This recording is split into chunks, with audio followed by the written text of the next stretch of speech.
I call after minute. Ah, bro. Hi. Are you okay? I'm coming there, but I need the sex. You know, I know, but you know sex. Where I found the girl, but I need the sex. You know, in English. Oh no. The sex. I can go to fucking the sex like this. Where you know, Sex? Yeah. Sex. Sex? No, sex. Kumva ari kuvuga buhoro. I say, but I need to say where you hear. I say.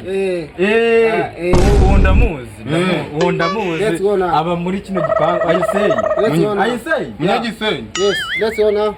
What are you? What say? Ruduru. Yeah. Ruduru. Yes, like this. You know meaning sex? Sex like this. Like this. Like this. Like this. Gatandatu. No. Gatandatu. Like this. Like this. Isabune. No. Isabune nayo. No. Nanjye I say. nzikandi. You don't understand? I need the girl. The girl kuvuga. Ni wa hundu kintu. I need a girl. Ni wa mutima. But I say. Wa hundu kintu. No, I need I need sex. Sex I know no one knows you know sex. Sex. He tried it. Fucking on virgin, he's fucking. I shot in Diana. Yeah, yes, you can say. Yeah. Where you found it? Where you found? Avuze buhoro. Where you found? Hey, ndaya sana hose ntizi hano. What?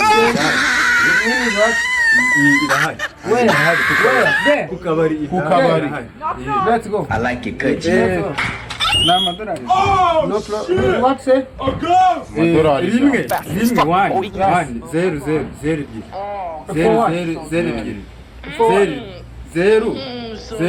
2. For what?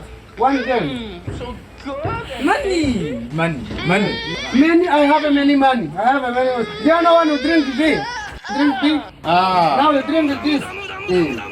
Open. Let's go now. Yes. Open. Everyone. Jesus. Some 5 years of madness.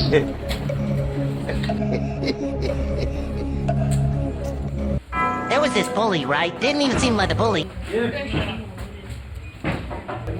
Type walked right up to me and told me, "You look like a cookie bite." I said you could be right, but me, I'm not the look.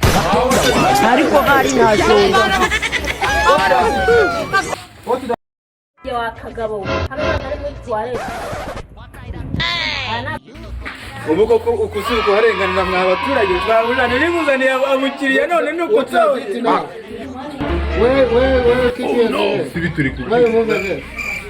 Oya na ninjiye baransohora. Bansohoye Speak in English, I'm not understanding Kinyarwanda. What say? I know it. Nawe ubundi uba wariye mwana sige bagusora nk'akabu. Suko ko mabura kansoye na ibintu ngiye kumukubwira ngiye ngiye gusemura ngo ngwino bisubire. What say? Oya we araza coming araza ngwino bisemure ibyo ngiye urebe kumitoye. You know English. Oya they coming kuvuga. I don't know understand this. Na madolari yawe